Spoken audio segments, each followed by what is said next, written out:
It is Monday, October 23rd, 2017. Survivor Series is 1 month away, but tonight, Monday Night Raw, post-TLC, got us on the path to Survivor Series, Under Siege, The Invasion. I'm Glenn Rubenstein. This is the Wrestling Inc. podcast, joined as always by Mr. Raj Giri. And Raj, sitting in with us tonight, who do we have? Justin LaBar of CSR, and CSR is moving to Wrestling Inc. starting this week. So I wanted to welcome Justin on board. Justin, thanks for joining us. No, thanks for having me, guys. Raj, thank you for the opportunity. I'm looking forward to joining the team. So I appreciate the opportunity. I think things are going to be fun, and I'm glad you gave me an introduction because I was worried that people might think that I was Matt Morgan because I know we have similar physiques. Yeah, there you go. You got the same beard and everything. So, but Matt Morgan has a crappier mic, so they knew it wasn't him. Oh, it's on, Raj. There was a lot of hate for the mic issue last night.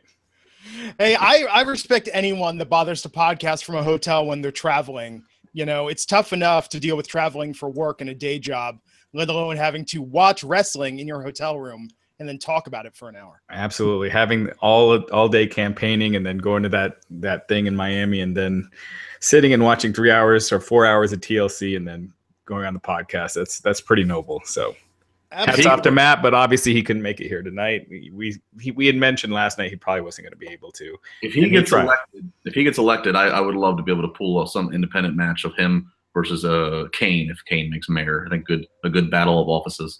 Bob Backlund as special referee. Absolutely. Oh. Yeah, that'd be sweet.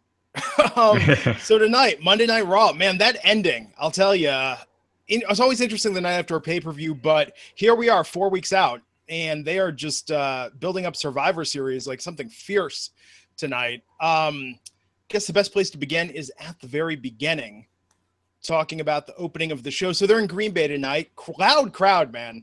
That was my first impression. And if you want to know why guys try and get that cheap heat by insulting the sports team, look no further than Green Bay tonight and the way they just milked that so perfectly with that arena full of people. But we had Kurt Angle coming out there talking about his return last night and saying that he was going to announce at the end segment the Raw Men's Survivor Series team. But first, mention the matches. So I'm curious to get you guys' thoughts on this. We're going to have at Survivor Series Raw's Intercontinental Champion, The Miz, versus SmackDown's United States Champion, Baron Corbin. SmackDown Women's Champion, Natalya, versus Raw Women's Champion, Alexa Bliss.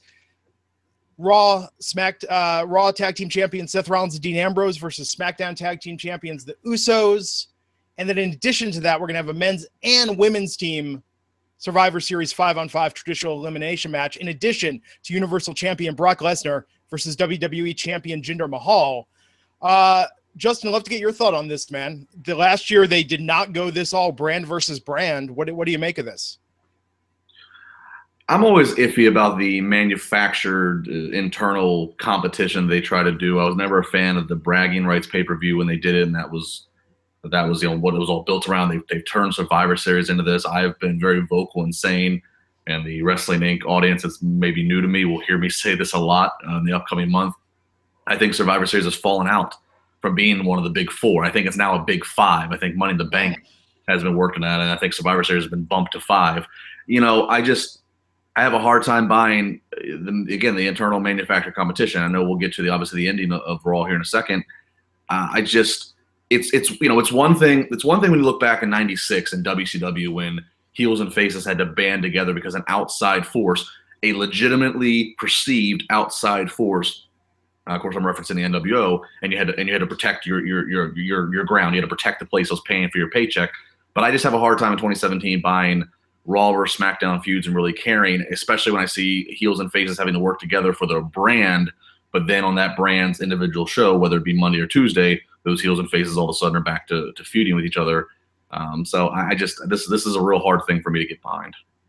Yeah, Raj, what'd you think of this? Yeah, I thought it was hokey. This was one of those things where I thought if they had done a build it's not that hard to come up with something, whether it's Kurt Angle ripping on Raw on SmackDown every week, or Raw taking a couple SmackDown talents and stealing them, and then one day all these guys from SmackDown show up. Just the heels. Don't do the baby faces too, because like Justin was saying, it makes it seem hokey. I mean, it just seemed way over manufactured. So I thought it didn't do much for me. I was watching it. I know what they were trying to do, but you could even tell with the audience, it wasn't that hot. It was just kind of like people were just seeing where it went, but you didn't get the feeling like they were all of a sudden into this Raw SmackDown rivalry. It's so weird too, right? Because we had Raw Talk last night. AJ Styles was on TLC. You had Heyman and Brock Lesnar responding to Jinder Mahal's challenge tonight. I think all it would have taken was on Raw Talk with AJ, a little more smack talk, no pun intended, about SmackDown. Call it the B Show.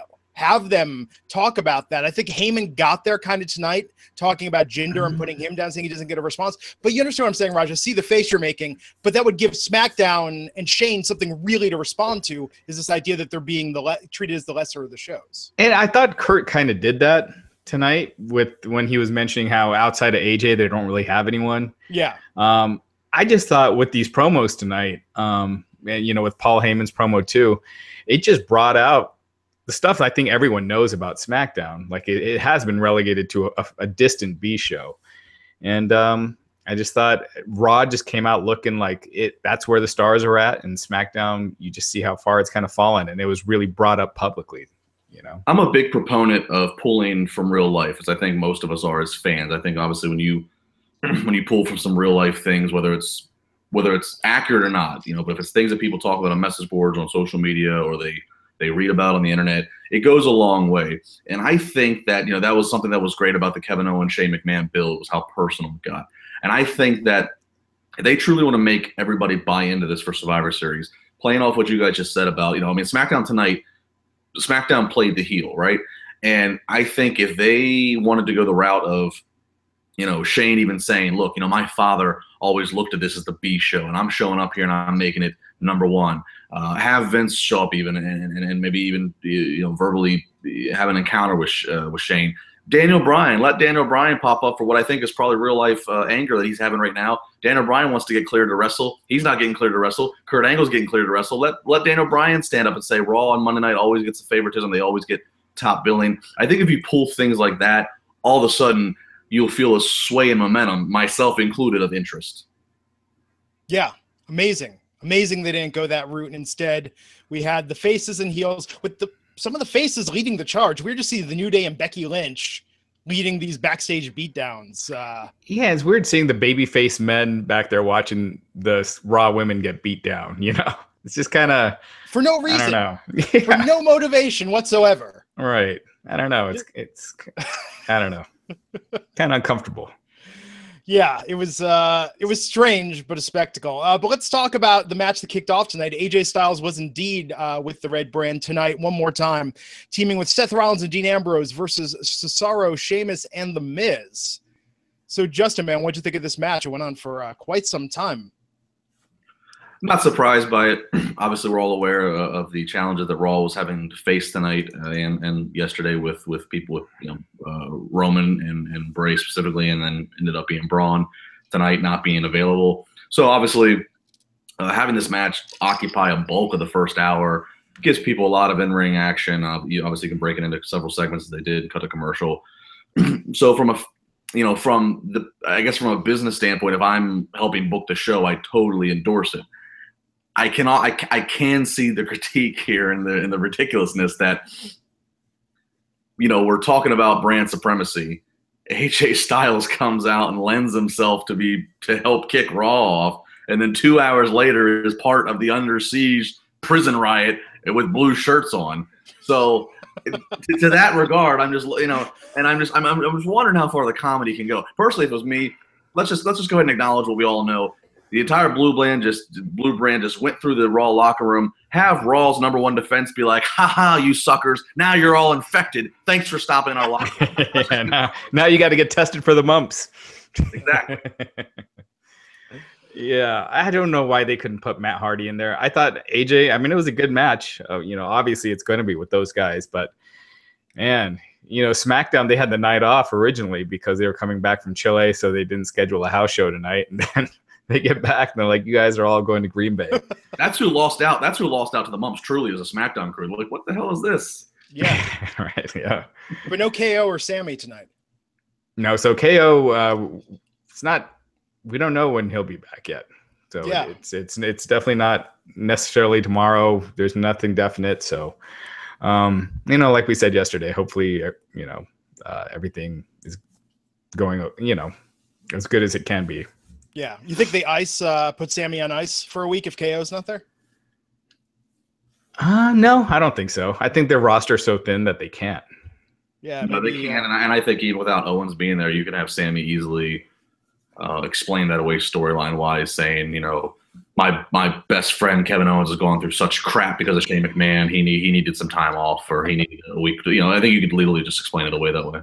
Yeah, he could just say, I'm saving Shane from Kevin, another beating from Kevin, so I made him stay home. Something like that. Do Sammy and Kevin join the? I mean, like, are they part of the Blue Brand attacking Raw? Because they're kind of like how does that work? Yeah, I'm glad they didn't. I'm glad.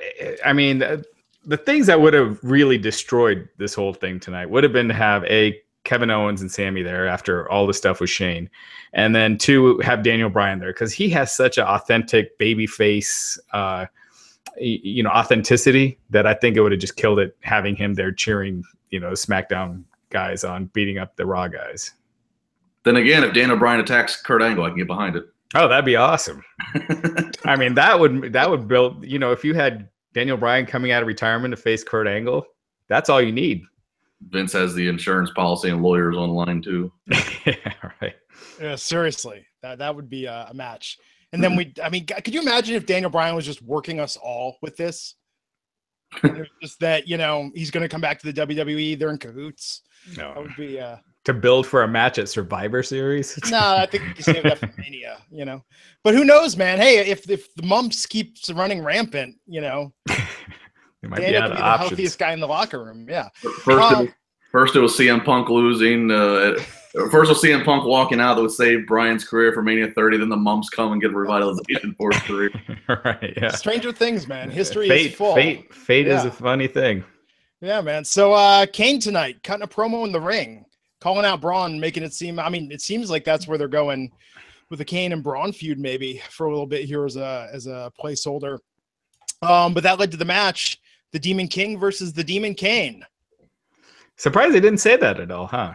I know, but I guess he wasn't Demon King tonight, so they couldn't use it anyway. But if Kane is a monster, should he be using words like refuse, for garbage and instill fear? I don't know. That verbiage just seems way off. Too big a word for a monster. His Raw script got mixed up with his campaign script. So. Yeah, it's like, and I'm going to do this for you people in Green Bay. No, he says Knoxville instead. Right, yeah. But that was something, and Kane won the match. Yeah, it seems like they were determined to have Finn Balor, whether he was going to lose to Bray Wyatt and Drag on Sunday or he was going to lose to Kane. They were determined that he was going to lose. I mean, I know people are upset about this, and I get it. It seems odd after having, this great match against AJ Styles that he loses to Kane, but I mean, you just have to look at it from a booking strategy. Obviously, they're building the Kane and Braun Strowman. Braun Strowman, to me, when Brock Lesnar's not there, is the most dominant force you have. So you have to look at the flip side. Yeah, it seems ridiculous that Bray Wyatt, or it seems ridiculous that Finn Balor beats AJ Styles in this great match, but loses to Kane. But look at the flip side. Would it really make sense if Kane, who helped do what he did Sunday night, would then lose to Finn Balor, and then it's supposed to be a threat? Loses to. I mean, I don't want to be a size hater here, but loses to 5'8" Finn Balor, and then he's supposed to still be a threat to the Monster Among Men and Braun Strowman, which will probably be a Survivor Series match. And I'm starting to get convinced that this might be something that leads into Braun versus Taker for Mania, because I don't think Taker's done, and you need a match for Taker. I would love to be Taker versus Cena, but I don't think that's going to happen now. So I think when you look at all the pieces in play, if you're a Finn Balor fan, I'm sorry, but you just have to look at, what's logical in terms of what they're, Kane right now is a higher priority than Finn Balor. That might not be a good thing depending on how you look at it, but that is the reality. Yeah. Remember that January when they want us to think that Finn is going to beat Brock Lesnar. Which I'll waste this whole podcast on how grumpy I'm going to be for that match. Again, not discrediting Finn Balor as an athlete and even as the Demon as a character, but I don't want to see this. So but can we just veer off that? If they do it, I'll easily see them changing course, down the road. I mean, they have so many times with Lesnar's planned feuds and everything. So I definitely wouldn't take Finn versus Brock to be written in stone, because I think like even tonight, Finn wasn't buried or anything like that, No. but it does show where he is in the pecking order kind of thing, like when they put him up against a dominant big guy, they don't see him as a guy that beats them like they would have Shawn Michaels way back in the day, or someone like that they wouldn't have just beaten clean, taken two of his finishers. So so I think you just see where Finn, they kind of see Finn. Well, but hasn't Kane been booked like the enhancement talent version of the Undertaker for the better part of the last decade or so? I mean, Kane, he wins some matches, but it's not like he's the dominant force he once was. Well, every time he comes back with the mask, he is. Whenever he goes back to corporate Kane, he's kind of a job guy. Yeah. Well, it is random. You would have thought that Kane would have been around for a few more weeks before he goes into a TLC main event, or before he's going to go up against, again, the guy that I think is the top for WWE when Lesnar's not around, and Braun Strowman. Yeah, and I mean, this looks like a Braun Strowman face turn, because Kane is definitely the heel here. So I don't know. I mean, it looks like it every other month that they're turning Braun babyface, and then he goes back to being on the heel side. But this looks like it might be it. Which this is, I'll say this, Raj, because we've seen times even against Roman Reigns where kind of based upon what Reigns did and what Braun did, it kind of felt like Braun was being the more babyface guy. At least if this is going to be the start of, Braun's not going to be kissing babies, but at least if this is going to be the acceptance that, okay, he's not always going to be on the heel side of the fence. He's going to kind of be like Lesnar. He's kind of always just in the, heel side of the fence, baby side of the fence. He just moves the fence wherever he wants. At least they're doing it against a guy who is next to Big Show, the most equal of size to Braun. Because it's always weird having a guy of Braun's size trying to be a babyface, but at least if they are going to have this babyface sway, it's against a big heel in size. Yeah, you think they meant to go this way, or were they going with Kane and Roman with kind of because Kane showing up and attacking Roman? There's that natural storyline there with Kane, being upset with Roman defeating the Undertaker and possibly retiring him. And obviously the mumps thing happened, but is you think that was the original plan? Maybe, potentially. When I saw Kane, come up from the ring, that was kind of one of the first things I tried to piece together and of why is this happening. So maybe, but again, this might be a blessing in disguise. Sorry for Roman Reigns' potential health scare, but this might be a blessing in disguise because I think people are just gravitating to Braun Strowman. They're getting behind the screaming Braun. I think that, there's always going to be the real cynical internet critics, but I think for the most part, people have gotten past that. Braun is not just fee-fi-fo-fum. He's an athletic freak of a guy of size that you just can't teach, pun intended to Enzo. So I think that they're realizing that people are just gravitating to Braun, and WWE isn't very much a shades of gray kind of time right now, and I think their thing is not so much is this guy got to be a full-fledged heel, full-fledged face. He just has to be marketable, and Braun's marketable. If you can sell merchandise around him, great. If you can sell putting him out in some appearance in the mainstream media, like at a baseball game or football game, then great. So I think this is just kind of maybe a blessing in disguise, having him work against a proven big man veteran in Kane, that Braun's not a heel, Braun's not a face, he's just Braun frickin' Strowman. And Braun's awesome. I mean, you talk about talent that they've done an excellent job with, and Braun has been one of their biggest success stories in a while. Oh yeah. And people don't realize that, I think people forget that when he came up, when he was unveiled at the night after SummerSlam a couple years ago, as part of the Wyatt family, this guy never had a TV match in NXT. He had less than 20 matches in the NXT or / Performance Center environment. Yeah. So I mean, that's a lot of pressure. Granted, he wasn't pushed to the moon right away. He was just the big guy that was hanging out with the Wyatt family as an enforcer. But I don't think fans give enough credit. Those that are still heavily critical of him, I don't think they give enough real understanding and credit to how fast he had to learn on the job and how well he's done it. Yeah, and I think Roman did a great job working with them, because it's not even, we're talking last year where Braun looked pretty bad when he first started with the singles career, when they were doing the squash matches. He looked like he could easily fall into the fail category, and then that Roman feud, man, and then he was having just great match after great match. I mean, a guy his size and the number of great matches he's had this year has just been insane. Absolutely. Well, you know what's crazy? I don't know what you guys saw on your social feeds, but here's what I think is really astounding is last night and tonight, I did not see the, oh my God, the show would be so much better if Roman was here, or the show would be so much better if Bray was here. It seemed like people were more excited by this change of pace and to take a break from two performers that maybe have gotten a little stale. Well, absence does make the heart grow fonder in theory. So, yeah. You know, maybe there is something to having those two performers specifically not be around for a week or two and try to reset, especially when, you know, Bray is Sister Abigail or whatever he was supposed to be or will be, and then Roman Reigns, you know, doing the Shield reunion. You know, people are mixed to that. So, yeah, I think change of pace for sure was noticeable. You know, even just by that first hour. I mean, after that match was so long, the first hour, and then we ran the Kane vignette of what he did to Braun. Kane stood in the ring for like 20 minutes, I think. So while between commercials and vignettes, so it was a different pace for sure.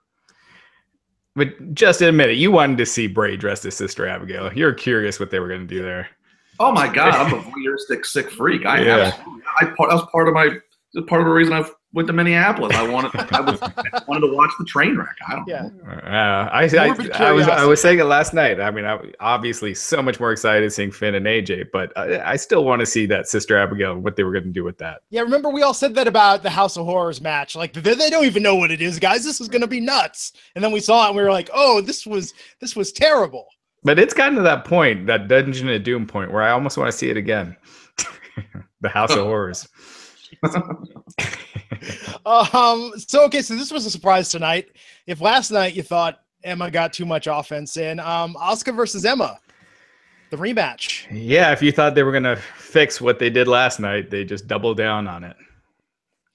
Yeah, what do you think of this, Justin, and this push that I mean, I don't want to say they're pushing Emma, but they're definitely giving her some credibility in this with Asuka's debut matches.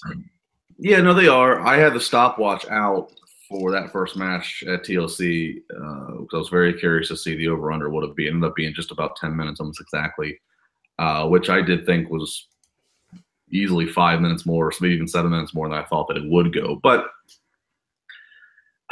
I guess there's two things to look at this. They have promoted Asuka coming to Raw, but they have not, at least I don't think, and correct me if I'm wrong, they really haven't mentioned the fact that she's undefeated in NXT and never been beaten.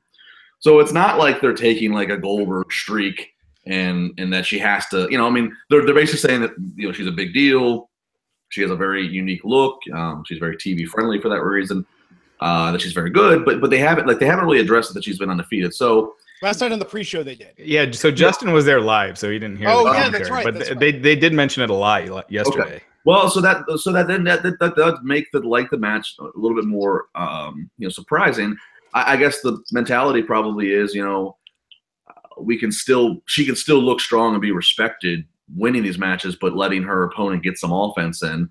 You know, I mean, I know Asuka a little bit. I would not be shocked knowing just a little bit about her that I do, that maybe she wants it like this, that she's not a selfish person saying I need to come in and I need to beat Emma or whoever in 2 minutes, that I would like to make this competitive, give her something so that way it enhances the entire division for whatever Emma goes on and does next, assuming she has something after this.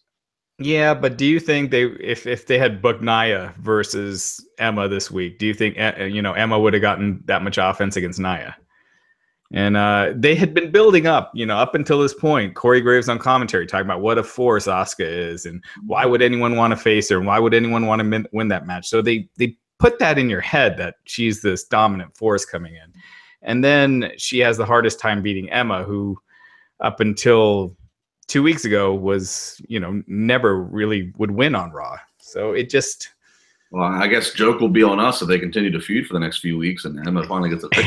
I mean, hey, they did that with Bobby Roode and Ziggler. I wouldn't be surprised with anything now. Yeah.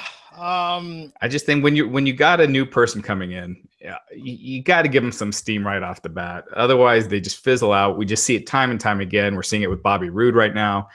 We saw it with Baron Corbin. We've seen it time and time again where Shinsuke Nakamura, where by not putting the rocket to him, by putting him in these 50-50 book matches, they just look at it like just another guy on the roster. Well, I hate 50-50 book matches, but then let's just look at the flip side. If you're talking about generating steam for them, how and obviously Braun Strowman, it worked out, but Braun Strowman, Nia Jax, we could even go back to Ryback if we want to years ago. I mean, they do sometimes their way of putting steam is let's just line up every bit of local talent we can for months on end that nobody knows and nobody cares about and nobody gives any credit to, and then you run the risk of people losing interest quickly. So again, there might be something to say about Asuka's first bit of competition, at least being somebody who's a regular, at least recently on TV and in the division. Again, I'm with you. I don't like the 500 booking, but it just might be a case of if we want to make Asuka seem legitimate, let's just have her beat somebody who is regular on TV rather than a no name and going the local talent jobber route. But I'm with you. I hope that they give this enough steam for her, because I think Asuka, to me, is probably in ring the best women's performer they have, and I know that not everybody agrees with that. But well, I just think if you didn't know of Asuka from NXT, like you were just watching last night and tonight, you'd probably be like, "What the hell was all that hype about?" Yeah, no, you're not wrong about that. You're not wrong. The perception of that is true. If you're not familiar with her, that was not the most, oh my god, impact. But yeah. They could have set up more spots. They did a little last night with the smile and the look, but they could have, I think, presented that better with just some moments to make her seem, crazier, giving her a little bit more of that persona in the ring. That's what I feel like has been missing, especially in these longer matches. They followed that tonight with another women's segment. Well, there was a short Brock promo, but after that, Raw Women's Champion Alexa Bliss coming out to the ring, cutting a promo that, I don't know, was that good heat or bad heat, guys? She was getting from the crowd. Justin, I'm kind of already forgetting the promo. I just remember her saying, Mickey was old and just they chant for anything. They give him the "you deserve it." Yeah, awesome. Trying to get him to do it, but they were. I don't know. I couldn't tell. I thought she did a great job. But what did you think, Justin? I'm pretty sure the Redskins were scoring a touchdown at that point, so I flipped the channel. So I have no opinion. Yeah, she was making fun of Mickey and not Mickey, AJ and Finn, and they're having the stare down, and people were chanting, "This is awesome." Now I thought, now I'm remembering it. I had some technical difficulties tonight, and so I think I was fixing something at that point. But I think Alexa's always good. She's got that poise in her promos and everything. And I think this Mickey thing. How Matt always talks about how when you're given those little moments to shine, and that's your time, and if you make the most of it, you can move on to something. And I think that's what might have happened here. I think Mickey was supposed to be a quick thing, and that she's looked good, that they've decided to keep going with it. I want her to win that belt so bad at this point. She's become such a sentimental favorite. Yeah. I mean, she'll probably be the one to lose to Asuka, but I think it'll be a great story when it happens, and a great moment. Well, they got She'll be the one that loses in 2 minutes. What's that? She'll be the one that loses in 2 minutes to Asuka. Yeah. I mean, their NXT match was pretty good. Yeah, it was really good. I mean, I could see them. What I'd like to see them do is have Asuka go through Emma, which is likely to happen. Then maybe someone like an Alicia Fox, and then maybe a Nia Jax, and then you get that anticipation if you do it right. Dana Brooke can't even get squashed. That's where she's at right now. You could throw Dana Brooke in there too. How is that gotta be? Is she still showing up every week? Is she like in catering, just hanging out? Yeah, I mean that's the role of a lot of these talents. When you get pegged in. I remember Davey Boy Smith. We had him. I interviewed him a few years ago, and he was talking about just every week, all the money that they're paying for his ticket, and reimbursing him for expenses, and he's just sitting and catering. And they do that when they don't know what to do. And Matt Hardy, by the way, is now working main event. So we joked about it when Jeff got injured that, well, we hope that he doesn't go that route where they just put him on main event, and already it's starting to happen. But here's the crazier part about Dana Brooke. every other member of the women's roster is in a storyline right now. Raw is servicing every other member of the women's roster. Well, She can't even get on TV. Well, I mean, Dana certainly is the one of the greenest of all in the roster. I mean, yeah, she is the one that's being left out. But I think that the situation like this is when we have to remember that they have between the two brands, they have so many talents and they're running 2 live tours that they keep the people like the Dana Brooks, or maybe back even when Raj is referencing Davey, that they need these people to fill out the live events, the non-TV live events.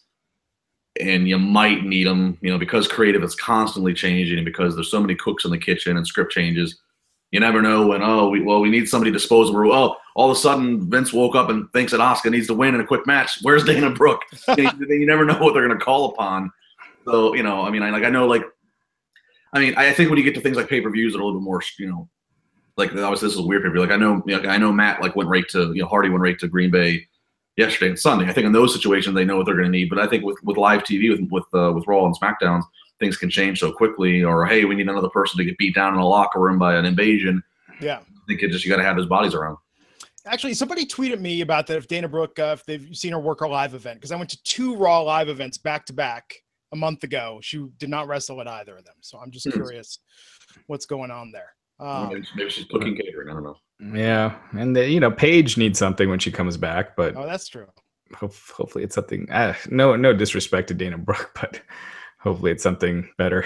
I had a friend who sent me a picture. He ran into Paige today in the Philadelphia airport. She was flying back to Orlando, and he did say to her that she's coming back next month for sure. So take that forward. Hey, there you go. Well, yeah. I was going to make a joke about Paige in airports, but Jeez. I wasn't quick enough with that one. Too soon, Glenn. Too soon. Did we ever get the full story on that, Raj? The woman that called you? Do we know what was real versus perception? Was that ever sort of settled?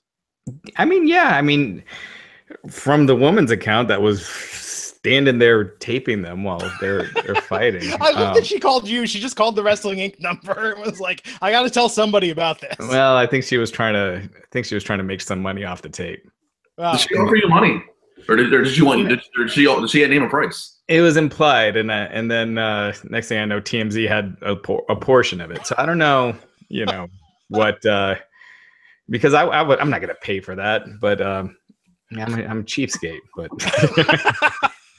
but anyway, yeah. So but it was clear that he didn't do anything physical. So gotcha. I think that all that was true. So tonight, lovable scamp Jason Jordan interrupted Elias trying to perform again. It's deja vu. Four times in 2 days. It's just Groundhog Day. It's a stupid angle, and I don't know why they think this is doing either guy any favors. It might be. Jason Jordan has no good taste in music, apparently. It might be doing Jason Jordan a little bit, because he's at least getting a little bit of a babyface pop, as opposed to the dead silence he was getting before. You got a partially standing ovation when Elias missed his head and whacked him on the shoulder with the guitar. That was pretty cool. Those guitar shots, for whatever reason, they never get old. I wish Elias would turn to the camera and said, "How do you like that, Jeff Jarrett?" Did Elias do the guitar shots in NXT on TV at the live events? I never saw him do it, but did he do it on NXT TV? Do what? The guitar shots. I don't recall. Yeah, I don't remember him ever doing it in NXT. I feel like it's just like he got the main roster money and bought a bunch of guitars, and now he's like, oh, now I can afford to break them. I remember back in the day when they used to use real guitars with the Honky Tonk Man. He really injured Jake the Snake. Jake the Snake had a neck injury from his guitar shot that lingered forever. Yeah, well, they're all real guitars. I mean, they're all playable, but they're probably lighter weight and cheaper quality wood that breaks easier and doesn't splinter. So yeah, that led to Jason Jordan versus Elias. Jason won via DQ. Need we say anything more about this feud or this match? Elias, I do think, I'm he is a Pittsburgh guy. He worked with us here at IWC Wrestling in Pittsburgh, so I'm a little bit. Obviously I'm a little bit, on his bandwagon more so than most others. But I will say, I do think that he if you look at the Raw roster, I do think he's getting some of the more legitimate heat each week than others. You know, I mean, I don't know how it came off on TV. I know in Minneapolis for TLC, I had trouble hearing what he was saying. The boos were so, maybe that was just a live mic system. I don't know. But I mean, like, I think every week I feel like he is getting pretty good heat, you know? So, I mean. Oh, definitely. I mean, I think his gimmick, I appreciate it some weeks more than others. I just think with Jason Jordan, it's so weird how they're doing this. I liked it better when it was just random superstars coming out and, you know, getting. No, I agree with that. I mean, Jason Jordan right now screams. I mean, there's so many parallels. Like I feel like he screams like Rocky Maivia to me. I feel like there's so many parallels in terms of the short span of time before Jason Jordan in a singles run started getting title shots, just the same as Rocky Maivia did. I just feel like there's just this forced. You got to love this all-American guy.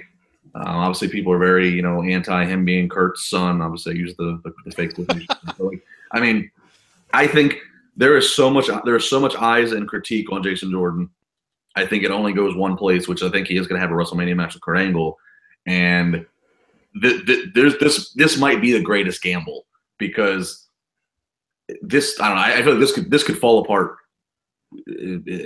incredibly if they go where I think they're going to go. Because people right now aren't buying it. I mean, I think of all of a sudden I think if they start building a story of Jason Jordan fake this whole thing is basically trying to extort, so to speak, money and fame out of being Kurt's son and never really is a son and what have you. I think if we do that, people all of a sudden now can maybe have something to grasp to, and Kurt's now rallying as the baby face and whatever. I think that would work. But right now, this whole I'm this all-American, really great athlete, like me, and Jason Jordan, I'm going to throw lettuce at the guy playing guitar. I just right now, I don't know. It's almost like they're making you want to kind of hate him. Yeah. For the eventual heel turn, because they're not doing anything that makes him really cool at all. So I think that the seeds are there where you're not supposed to like the guy. Because for their sake of thinking that they know what they're doing, I hope you're right, Raj. I hope so, because otherwise it seems like they're completely clueless on this one. But I'd like to see more of, if that is the direction they're going, Jason taking advantage a little bit more of having that authority and being able to get what he wants a little bit. So, planting the seeds a bit, if that's indeed where they're going. Like, we haven't seen Stephanie as the on-air authority figure, the character Stephanie. We haven't seen her, I don't believe, since Mania. Yeah. So, how great would it be if it's revealed that, like, at first I thought it might be Corey Graves, because Corey Graves was the only one that knew Jason Jordan's secret, and he talked about how long he's been friends with them since NXT, but maybe that doesn't work because Graves is just at the commentary desk. But how cool would this be if this was something that turned out to be that Stephanie and maybe even Triple H were behind, and this was helped, and Kurt came and took their power and they wanted to bump back. I don't know. I mean, I think there's a lot of potential here if they want to commit to it. It's a lot of potential. There's plenty of time. It's October, so we got plenty of time until Mania. But I think we need a definitive understanding of Jason Jordan in order to give him any chance of succeeding. Yeah, if this was all a scheme between Stephanie and Jason Jordan, that would be awesome. But I think then the match everyone would want to see is Kurt and Triple H, Well, maybe it gets to that. Maybe it starts with Jordan and Angle. Then I don't know. I mean, yeah, no, but I think that's the way to go, because otherwise this isn't going anywhere where he is right now. Oh, yeah. It's kickoff show material where he's at right now. What clever and fun way will he interrupt Elias next week? Who knows? Tune into Monday Night Raw. Right. Although I will say at the beatdown at the end, I want to see Gable versus Jordan. I think Survivor Series pre-show. I think that'd be a hell of a match. I could see them being on the 5-on-5s. Yeah. Well, I don't know. Are they going to do a tag team one this year? They didn't announce it, but no. Yeah, we'll see. So after that, Paul Heyman, Brock Lesnar responding to Jinder Mahal. The long and the short of it is that, Samoa Joe, Goldberg, Braun Strowman, rightful threats that Heyman could acknowledge. But Jinder, oh no. He did the Maharaja mocking thing. It's like, oh, this is going to get a little uncomfortable for a moment or two. But yeah, what did you think of this, Justin? I mean, Paul just basically burying Jinder as not really a threat to Brock. Yeah, it was interesting. Again, people aren't going to like this, but I'm fully in belief that if look, Brock Lesnar should beat Jinder Mahal. Brock Lesnar should be next to Braun Strowman. I mean, I thought Braun is a viable, I thought could have beat him. Next to Braun, Brock should beat everybody, right? But I think we have to accept that this will be non-title, it'll be champion versus champion, but no title will be in the line. You have the shenanigans that can ensue with the Singh brothers. It's bragging rights, so to speak. It's very possible that WWE is going to exercise one of the scenarios. I'm not saying Jinder's going to flat out beat Brock, but Brock might not beat Jinder straight up clean, and it might not happen quickly. There is a lot of room that Jinder Mahal could somehow escape this, whether it's a DQ win or something. But I think the goal of this is going to be, they're going to try to give a true shot of credibility. They're going to try to give something for Jinder Mahal to hang his promos on for the next few months of, I did this to Brock Lesnar, or I survived this, or whatever it is. I think that's going to happen. And I think that's what this promo started to set up, which is, oh, Jinder Mahal, he's a joke. And then all of a sudden when the match is over, well, he's technically not going to be as much of a joke because he's going to have some decision to hang his hat on. I truly believe that. I think that that's something very real that we, like it or not, we're going to have to accept it's going to happen. It's a possibility. Yeah, I mean, there's always that thing when you're calling someone a joke on TV, and then you go out and beat them like they're a joke. It just buries them further. But WWE has been known to do that. I mean, just recently when Sasha wins the title and Alexa's like, you're a joke. You lose the title every time you defend it. And then she goes and loses it. So nothing surprises me anymore. But Justin, I think I had kind of the same idea. I just don't see them beating Jinder quick. And I almost see a DQ finish where the Singh brothers interfere and just get tossed around and everyone gets beat up. But then again, a DQ, I don't think you want to do that at the Survivor Series. So I don't know. I mean, Jinder beating Brock, if they did that, that would be the one finish that the least amount of people saw coming. Yeah, well, I mean, it depends on. Oh, sorry, Glenn. I was just gonna say it depends on where this match is. I mean, usually when Brock's on the card, you kind of figure it's gonna be the last match. So I guess it depends on where it's positioned. Unless they deem one of these other bragging rights matches more important, that they put as the last on the card. But I mean, look at it from a visual standpoint, though. Again, I know people have. I know there's a lot of anti-Jinder fans, and I mean, I'm not the biggest Jinder fan, but I'm certainly. I mean, the guy has a look, legally or illegally. You look at it, and he is a guy who is a believable, on just image up against Brock Lesnar. Sheamus, Cesaro, Connor from the Ascension, anybody who's built big, I can buy against Brock Lesnar. I have a problem with the Finn Balors. I had a bit of a problem with the Seth Rollins. So I mean, at least in a visual standpoint, Jinder will at least look like a guy. He's taller than Brock. He might outweigh Brock. I'm not sure, but this might be their chance if they could do it really well. Well, jury's out, but this might be a chance to at least go, okay, well, Jinder. I mean, Jinder's already held the title longer than I think most of us thought he would, and I'm starting to believe that he's going to hold it till Mania now. So, wow, that's what I think. I think he's going to hold it till Mania, but I just think that Brock beating Brock, that's Roman's equity, and Vince is very protective of that. Like, he built that equity in Brock, so that gets transferred over to whoever beats him, and he wants Roman to be that guy. Yeah. But we'll see. I just think beating Jinder. I mean, I could see them easily doing. How many Raw versus SmackDown matches do we have announced so far? It's every belt versus belt. So yeah. 6 so far, right? So if they have 7 matches, I could see SmackDown winning 4, and then Brock beats Jinder, and that that's kind of like Raw wins the big one, but SmackDown wins more matches. But I don't know. We'll see.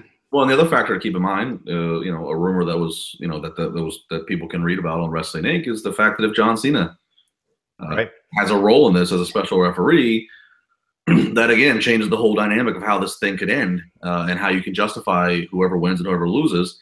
And that's why I said, I've always, I said this earlier when I talked about maybe we're leading to Braun versus Taker at Mania. I've long since wanted to see Taker versus Cena at Mania.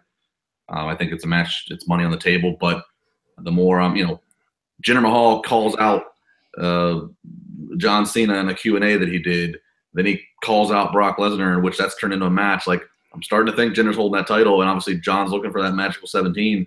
I'm starting to believe that Jinder versus John Cena is happening at Mania, and then if John Cena becomes a special ref here, that adds more of a catalyst. So again, if Jinder Mahal is going to go to WrestleMania defending a title up against John Cena, you gotta have some stuff on his resume. So I mean, again, Brock Lesnar. So Smarks, in 3 weeks, when those tickets go on sale for Louisiana, I want you to go to New Orleans, book your trip, pay your money, so you can see Roman Reigns and John Cena become the 2 top guys in the WWE. You can watch them live at WrestleMania. Yeah, Mania sells itself, you know. Yeah. Oh man, I mean, it hasn't been much different other years. Yeah, I know. So it's better than Bray Wyatt and Randy Orton. Oh, but he was. No, well, actually, I don't know. It's marginally better.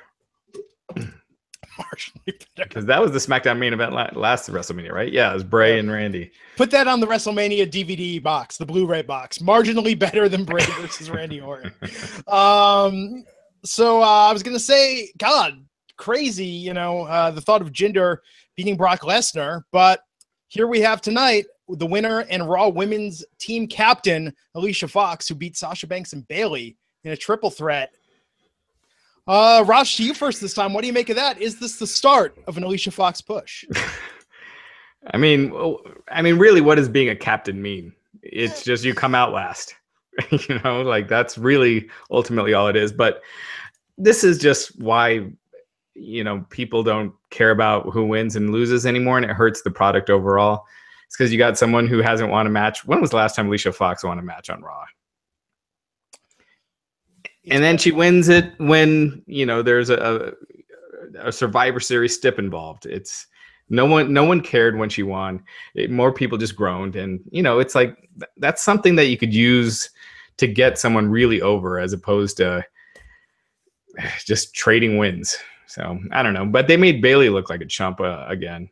So I think that's where they're going with her for a while. Well, Rob, I guess this is a poor time to inform you that you will have a note coming from my lawyer that as part of me joining Wrestling Inc., I wanted to be deemed captain of Wrestling Inc. So, you know, I mean, I don't know how many people care as much about Bayley and Sasha Banks anymore as they once did, and that's of no fault to those two ladies and their, their attempts. I think it's a lot of it's just how things have been positioned and booked, but. I don't know. Cray Alicia Fox cracks me up, so it's a cheap pop to me. Yeah, I mean, I like Alicia Fox too, but at least give her some steam before you put her in that position. You know, it's like what they did with Jinder. I've been saying it for a while now. Like, I'm all for pushing Jinder because I agree with you. I think he's got a cool look. He looks like a star now. And you should go back on YouTube and watch last year when he came back after that match with Heath Slater. He looked completely different. And I'm not just talking about his physique. I'm saying the suit, the beard, the hair, like everything. Like, he looks like a genuine star now. Like, he stands out. But give him wins for a while before throwing him in the title picture so people buy into it more, as opposed to they're just stuck thinking that they got a joke champ the whole time. Anyway. Yeah. Well, they got to move some of those T-shirts now available at WWE Shop. The Crazy Like a Fox shirts. There you go. Yeah. Oh man, Bayley and Sasha. What could have been? Well, we'll see. So fun match after that. Enzo, the Zo Train. Enzo Amore, Drew Gulak, Noam Dar, Arya Davari, and Tony Nese versus Kalisto, Grand Metalik, Mustafa Ali, Rich Swann, and Cedric Alexander. Enzo not talking. The voice is blown out. Loved Drew Gulak as his mouthpiece. I thought. Yeah, there was something oddly great with that. Oh, my God. Drew Gulak is one of those guys where the first time you see it, you're like, oh, this is kind of painful. Oh, I don't get it. And they just keep going and going and going until you succumb to its brilliance of his dryness. You know? What did you think, Justin? No, I agree. You know, Drew, similar to Jack Gallagher, this is what 205 Live needs. They need characters that have substance. And I'm not saying the other guys that are on the 205 Live roster don't have this capability, but they really haven't been given the chance to showcase it. The Wrestling Inc. audience, if they're new to me, they're going to come to hear me say this quite a bit. Chair Shot Reality every single weekend. There'll be a playlist here on Wrestling Inc.'s YouTube, and I will talk about it quite a lot, which is the 205 Live division has a lot of, there's a lot of athletic guys, a lot of cool talent that, good for them that they're getting this steady, guaranteed paydays with WWE, but they're set up to fail. Okay, you're putting a division that looks inferior, that's presented inferior because of the guys that are this weight class and less. There's no other weight class otherwise. In 1996, cruiserweights worked because Hogan and Hall and Nash, they were in the main event at WCW and they weren't doing anything like the cruiserweights were. Now you have AJ Styles and 280 pounds of Kevin Owens, these guys in main events that can do some of the same stuff as cruiserweights. So cruiserweights, in order for 205 Live to get over, you need character. Jack Gallagher was in Royal Rumble, which makes no freaking sense because in theory, a cruiserweight shouldn't be able to challenge for a world title shot, but he was in there because he's a character and Vince likes him. Drew Gulak, same thing. I don't like Enzo personally, but I got to give it to the guy. He's easy to hate. He's making it work. I know for a fact ratings have gone up. There's been a lot of increase by every measurement, by YouTube looks, by the segment ratings, by the network viewership. 205 Live has gone up in viewership since Enzo's joined. So I like this. I thought this was very entertaining, and I'm usually one that kind of rolls my eyes and is very harsh towards the 205 Live segments. But I got to say, I think this was really well done. Absolutely. Yeah, I mean, I think Enzo's added a spark to that division, and you compare him and Kalisto. Kalisto's way better in the ring, but I'd rather watch Enzo. When Kalisto's out there, I just kind of like, it's time to check my email. Anyway, I think we'll see. I wish Enzo could step it up in the ring a bit, but he has added that spark to that division. See, I want to watch Kalisto more when he's in a match with Enzo, and I appreciate Kalisto's moves more when he's in these matches with Enzo. I think it's a good balance. But the matches with Enzo suck. Well, I mean, Kalisto comes across looking good. Enzo, nothing quite as bad as that dive over the ropes he did with Cesaro. I think that's still Enzo's low point. And how was their match at TLC not a ladder match? Yeah. Like you need the TLC gimmicks to be used. And Kalisto with a ladder would be great. Like how do you not make a ladder match? But that's in the past, but whatever. Yeah, I the ladder match is one of my favorite gimmicks. I thought the tables match, a chairs match is just stupid. You just get to use a chair. But and the tables match I'm not a big fan of. But yeah, a ladder match would have been cool. I don't know if I would have preferred to seeing it with Finn and AJ, but you're giving away a lot there if you did that. Yeah, definitely. In time.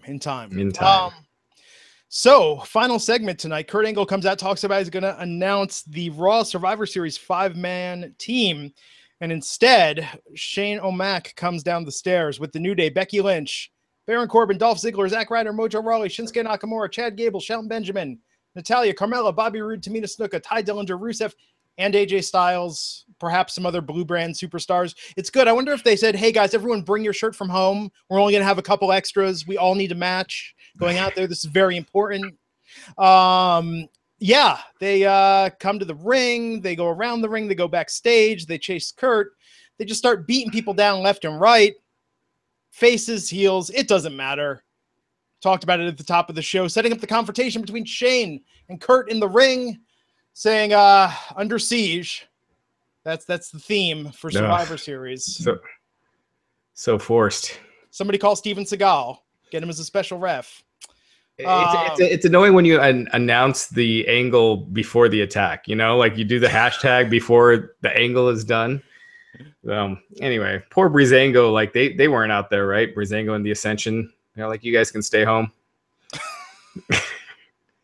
But they could probably had to reroute some flights at the last minute to make this happen. Yeah. I watched the whole ending like I was watching a Naked Gun movie. I was just looking for parody. Like I said, at first I'm thinking, okay, like what happened? They're all now in the infected locker room. Then I'm like, well, here's AJ. AJ was brought in tonight by Kurt, so maybe AJ unlocked the back door for all of them to come in. Will that be revealed? Then they're all in like one space when Rollins and Ambrose attacked them. I'm like, well, this would be a perfect time for Braun to drive the freaking garbage truck in and hit them all at once. It would take them all out. He comes out with just a bunch of trash and like diapers and stuff on him, all like bleeding. And guys, I just figured out how this is going to end. is they're going to pull something like this on the go-home show before Survivor Series. They're going to do this again, and then who's going to make his return? Roman Reigns coming in there to put a stop to it. The one-man wrecking crew, the big dog, is going to show that, Raw's not backing down for SmackDown Live. I'm sure that Roman is probably winning the 5-on-5 match for Raw, especially with Seth and Ambrose already in another match. So, but yeah, I mean, I don't think that's the worst idea. But what else do you do? Yeah. What are they fighting for? Like, what's the goal? Yeah. Twitter bragging rights. What is the goal? Vince McMahon's love. This would have been a lot more interesting than instead of doing the hokey, attack. If you had it where the match had each match was a draft pick or something like that. Something like that where there was something at stake that would be kind of interesting, and then you had another draft afterwards. Maybe it's all set up that Vince is buying Impact Wrestling. They're the next invasion to come in. Yeah, which we'll need to get into here in a minute. I also provide the segue to Glenn. There you go. Yeah. So a crazy post-TLC Raw, setting things up for Survivor Series already. We'll see what happens tomorrow night on SmackDown Live. Wednesday, we'll be back here, 12 noon Eastern, to talk about everything that happens tomorrow night with Shane O'Mac returning to SmackDown Live. But the other news this week, Raj, what's going on with Impact? Well, first, let's also talk about CSR. CSR now is coming to Justin mentioned it earlier, so we're happy to have it. It's been, how long has it been running now? We started in 2009. Wasn't consistent. We started every week in the start of 2010. It's been what we filmed this week will be the 384th episode, and an episode to us is 3 or 4 videos in a weekend. So it's been a while. That's awesome. Wow. We've had a good run with our previous employer, and we're excited to kind of start a new era. And Raj, I said this on Twitter, and I mean this. I've always appreciated Wrestling Inc. The few exchanges I had with you when I was with my previous guys, you were always very professional, which I appreciated. And we're looking forward to it. And again, if people don't know what CSR is, it's Chair Shot Reality. It's a video show. Like I said, we'll put out 3 or 4 videos each weekend in a playlist that'll be up no later than Saturday morning. You can kind of binge watch it. It's not like this that we're doing. It's shorter form, 4 to maybe 7-minute videos filmed inside of a wonderful HD studio here in Pittsburgh. Every now and again, we do have some, besides myself, Josh Eisenberg and Drew Springsteen, besides us talking, we do sometimes bring some guests in. We've had Adam Cole come in. We've had Matt Hardy, Luke Gallows, Kevin Nash, et cetera, et cetera, et cetera. So we've had some fun guests, which we will continue to do when it allows us. So I hope it'll be something new for people on the YouTube channel on Wrestling Inc. to enjoy. And we, I hope they enjoy it. And I thank you guys again for giving us an opportunity. Absolutely. And it'll be up on the site as well on the weekend. So, definitely stay tuned for that. It starts this week. Awesome. So, Global Force Wrestling, Impact Wrestling. Raj, what's the latest? So now it's definitely not Global Force Wrestling anymore. Jeff Jarrett's officially gone. So apparently there was an incident this past weekend at an independent wrestling event in Canada where Jeff Jarrett didn't appear to be in condition to perform on Friday night's event. He didn't appear. He was booked for that Saturday. He didn't appear. All that's on Wrestling Inc. You can read up on it. PW Insider is saying that the decision to part ways with Jeff Jarrett was actually made before that. So, Jeff Jarrett came back in January of this year and it's already gone. And the Global Force Wrestling name, was it June or July that they announced that, they had acquired Global Force Wrestling. They were starting to rebrand. Apparently never got that deal done. So the Global Force Wrestling name and letters are going with it. And so it's back to Impact. And Taryn Terrell just announced she's already gone. She was booked for a Bound for Glory match, but she just came back in August. She's gone. Robbie E is gone. There was someone else that just recently announced that they were leaving. Anyway, so it's just still chaos over there. Yeah. We need some real competition, man. There's got to be something else out there. Well, it's certainly, if you're Ring of Honor, you got to be, I think this, many people probably say it happened a long time before this, but I mean, this has to solidify the Ring of Honor as at least the #2 American promotion right now. I mean, I don't know, like, nothing more to add than what Raj already said. I mean, I know not to cast stones or whatever. I mean, I think Jeff Jarrett has some issues he needs to handle himself personally, and I know that was a big deciding factor on Anthem, like saying, look, you need to go home, take a little break, which we all heard about, weeks ago. And then now it's, I think, more of the same problems have led to him no showing or being pushed off shows indie wise. I mean, I don't know. And I guess I feel bad for those that are still under contract with, I guess it's Impact. It's just, it's amazing how bad of a public relations this company, and I say companies stretching back, into the Dick Carter days, has had to go through. And I really don't see any. Here's the only end. The only end I see about it is Vince eventually acquires it for nothing more than the library. He gives Anthem some money so Anthem can get out, because Anthem was hemorrhaging. Like, Anthem is hemorrhaging money and they're involved in the wrestling business. They're hemorrhaging money. So. Yeah, I mean, we talk about this all the time. I would love for Impact to get back to where they once were, where basically once they lost Spike TV, I think they officially were no longer the #2 wrestling company. Whether that's ROH, I feel like New Japan has even more of a buzz than ROH. But I mean, in the US though, but I feel like even in the US, you feel like there's more of a Well, I don't know. I mean, they're kind of like on the same. Because New Japan and ROH do work together, and because now New Japan's doing American shows, that's probably valid. You're probably right. I feel like the ROH shows with New Japan talent seem to be way more well attended and get more hype. But regardless, I mean, there's just a huge drop from #1 to #2, and it felt like there was a time when Impact was getting to the point where it was a big drop, but it wasn't near as big. It didn't feel like. It felt like you had two world promotions almost. When Impact was first with Spike, back when they had Monty Brown, I mean, there was a legit buzz around it, and AJ Styles and James Storm, Bobby Roode, those guys coming up. And when they got Kurt Angle, I mean, it felt like there was momentum and there could be something there. And I just don't know at this point. I said it before, I'm going to keep saying it. Amazon or Netflix need to get in the wrestling business. Why? Everybody that gets into it loses a shit ton of money. They've got the money. I think if the WWE Network was doing better subscriber numbers, Amazon or Netflix would want a piece of that. Netflix has found their golden goose. It's in Glow. And like I said, the end is Vince, just like he did with WCW, Vince will buy this for pennies. So he has the library for the Angles, for the Roods, for the AJs. He'll give Anthem a walk away, whistling Dixie, happy to be out of this. And then there's going to be a lot of guys that are going to be looking for indie work. Yeah. We shall see. So anything else to cover before we take it home here, Raj? I think that's it. Cool, man. Well, thanks everyone for tuning in tonight. Justin, so great to have you and CSR, part of the Wrestling Inc. family. Thanks for hopping on tonight and joining us. No, I'm thankful. I appreciate it. I'm looking forward to interacting with those the audience of Wrestling Inc. that I haven't got to interact with before, and hopefully our audience comes over. In addition to CSR, as I tweeted earlier, at Justin LaBar, starting November, I'll do some more of these kind of podcast appearances and do some opinion writing, so it should be fun. And, if anybody wants to get used to what I'm doing already, again, check out Chair Shot this weekend on Wrestling Inc.